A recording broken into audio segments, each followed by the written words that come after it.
Bonjour tout le monde! Hey, crime! On est-tu bien là? Check-moi ça, man. J'ai tout fait ça avec la petite corde. Comme vous avez vu dans le titre de la vidéo, faites quand même beaucoup de recherches. Je vais parler de l'histoire de l'humour. Donc en fait, on va commencer par les peintures rupestres. Ensuite, on va aller dans... Attendez, j'ai mon petit cahier juste ici. Ensuite, on va aller avec les Romains. Quand même un bon saut dans le temps. L'ère médiévale, la Renaissance, les années 1900, les années 1980, et on va finir par les années modernes. Allons-y. Oh. Bon. Comme vous devez le voir avec la première peinture juste ici, c'est une peinture rupestre. Avec toutes mes recherches, je me suis rendu compte quand même assez rapidement que l'humour des hommes des cavernes était quand même assez moqueuse. La plupart des choses qui faisaient des blagues dessus, c'était sur leurs compagnons, des événements un peu bizarres. C'est un peu ça la base de l'humour, c'est rire de quelque chose. Ça devait être une peinture d'une bande de chasseurs qui se moquent d'un gars un peu perdu comme on voit au milieu. Le bœuf qui est en bas, puis lui, il court vers la direction presque opposée. On pourrait peut-être imaginer qu'il rit d'un de ses amis qui a vraiment un mauvais sens de l'observation. Vous pouvez peut-être voir qu'il y avait deux petits hippies dans la bande qui se fumaient un bat sur le bord. On s'entend, souvent les peintures rupestres, c'est des images de chasse. Sûrement c'était le début du mouvement hippie. C'était aussi le début d'un mouvement de gymnastique aérobique. En fait, comme on peut voir dans le coin droit, on voit vraiment des petites personnes qui font des figures aérobiques. Je me suis rendu compte que c'était quand même très à la mode dans la vie des hommes des cavernes parce qu'en fait, vu qu'ils faisaient beaucoup de courses, de chasse, ils dépeyaient des animaux qui pesaient vraiment genre très très lourd, ils devaient faire une sorte d'exercice pour pouvoir arrêter d'avoir mal au dos, d'avoir mal aux jambes. Donc, la gymnastique aérobique a vraiment pogné dans ces années-là. C'est quand même assez intéressant parce qu'on voit pas ces informations-là partout, mais avec quelques recherches, on peut voir que les figures aérobiques étaient très à la mode pour contrer les dégâts que ça fait de chasser des animaux et de soulever des charges lourdes à journée longue, en fait. La première est environ datée à 31 000 années avant Jésus-Christ. La peinture numéro 2, elle, est plus basée à 29 500 années avant notre ère.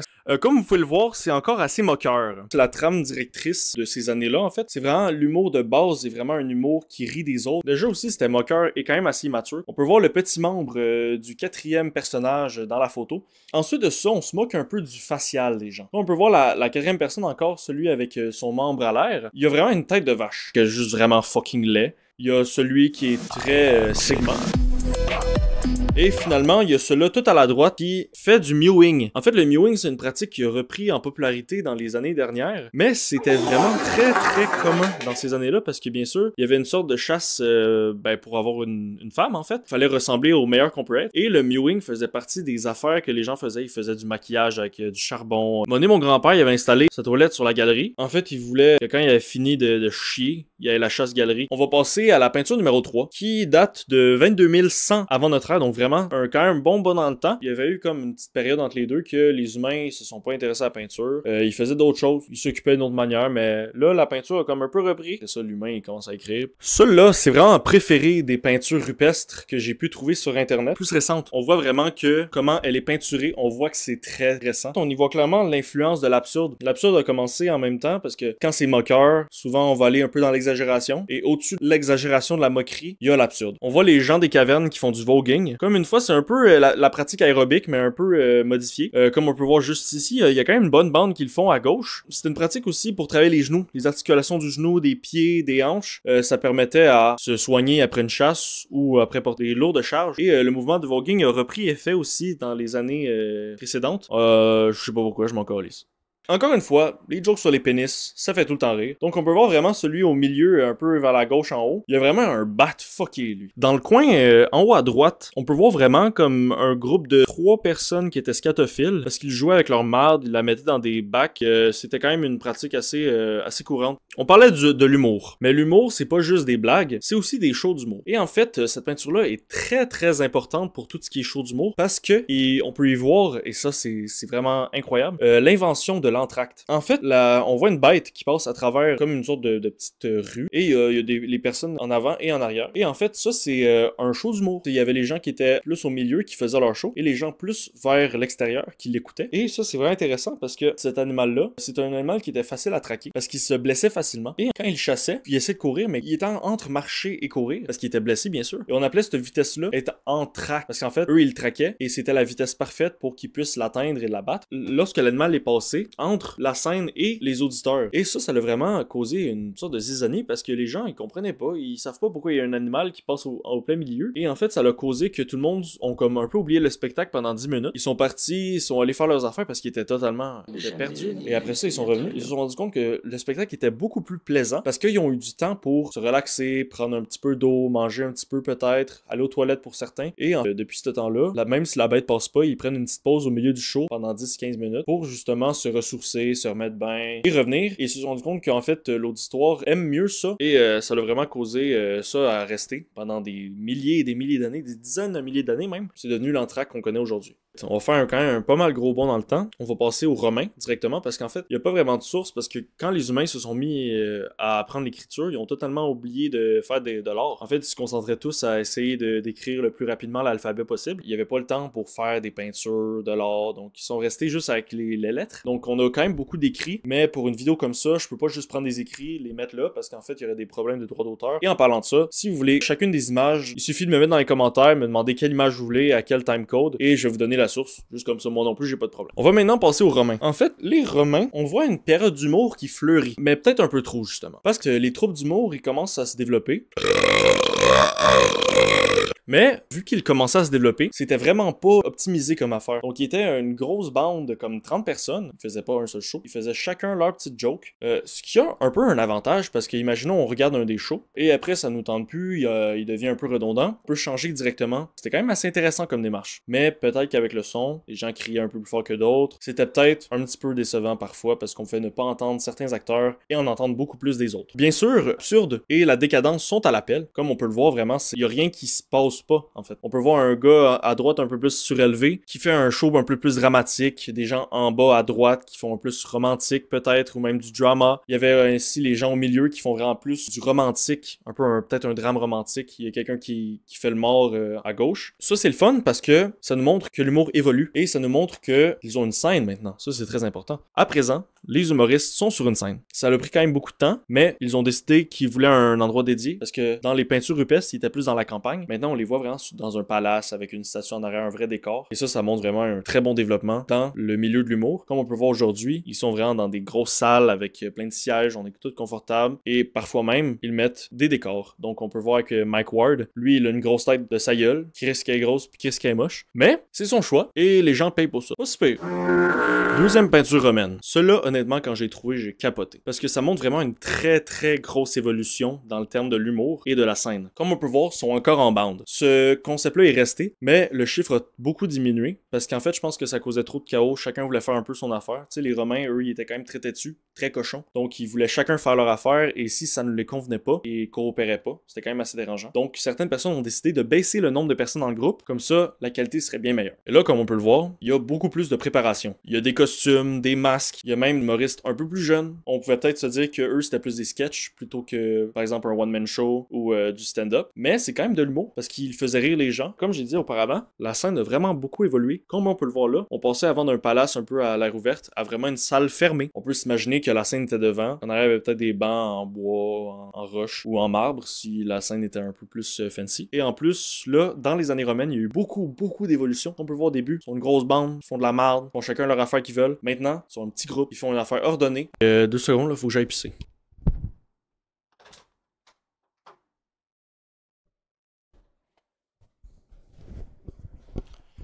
Alright. On va passer à l'ère médiévale maintenant. L'ère médiévale, très très bonne ère. Moi, c'est ma préférée personnellement. J'adore les temps médiévaux et tout ce qui est rattaché à ça. Mais malheureusement, il n'y a pas beaucoup d'informations sur l'humour avec l'art. C'est quand même assez dommage, mais justement, il y a des raisons et les raisons sont quand même assez intéressantes. Bien sûr, quand on passe aux temps médiévaux, il y a vraiment beaucoup de batailles partout, tout le temps. Tout le monde se bat, Chris. Il y a trop de chevaliers. Tout le monde veut être un chevalier, tout le monde veut être un gangster. Donc en fait, les gens, ils prennent pas le temps d'être drôles, ils prennent juste le temps d'être fort, d'avoir du cash, d'avoir une armure. Ensuite de ça, comme on le sait tous, dans les temps médiévaux, l'Église catholique est très très présente. Vu que tout le monde connaît un peu l'Église catholique, on sait que c'est une église qui aime pas se rire. Eux, ils sont vraiment très grognons. Je pense qu'ils dorment pas assez en général. Ils devraient peut-être prendre un petit thé, peut-être un petit craft dinner, se mettre bien relax. Ensuite de ça, les gens avaient d'autres passe-temps, tout simplement. Les gens, ils riaient de leur autre manière. C'était pas forcément avec des blagues. Par exemple, ils faisaient un sport qui a été perdu dans le temps. Et ça, je trouve que c'est quand même assez dommage parce que le sport, il y avait beaucoup de règles, c'était très très complexe, mais ça devait être un crise de show. Parce qu'en fait, ils faisaient des courses de cheval miniature. Déjà là, ça a l'air le fun en tabarnak. Mais Mais il faisait pas juste ça. C'était une discipline parce qu'en fait, le cheval, vu que tous les chevaliers faisaient ça, des courses à cheval, tout le monde en voyait chaque lundi. Ça, c'était quand même assez banal, des chevals, voir ça courir super vite dans la rue. Tout le monde savait c'était quoi. Mais eux, ils ont rajouté un petit twist. Il y avait dans les juges 3 juges pour noter la performance. Et il y avait un juge que lui, c'était un auteur. Il écrivait beaucoup de livres. Et à chaque course, il devait écrire un nouveau livre de, on va dire, 2-3 pages. Ensuite de ça, les gens qui chevauchaient les chevaux, ils devaient prendre le livre et le lire au complet, mais en faisant du cheval. La piste est en forme de 8. Donc, c'est un peu aussi le début des derbies de démolition qu'on connaît aujourd'hui quand même assez bien. Mais là, c'était avec des chevals, donc il n'y avait pas vraiment de la démolition, mais il fallait revenir sur son cheval, espérer que son cheval soit pas blessé. Et il y avait vraiment un aspect que les gens peuvent pas juste attendre au début, tout lire le texte, puis après courir en chien. Le dernier de chaque tour était éliminé. Je pense que les courses comprenaient 8 personnes. Il y avait 3 tours, donc à la fin, on est à 5 personnes.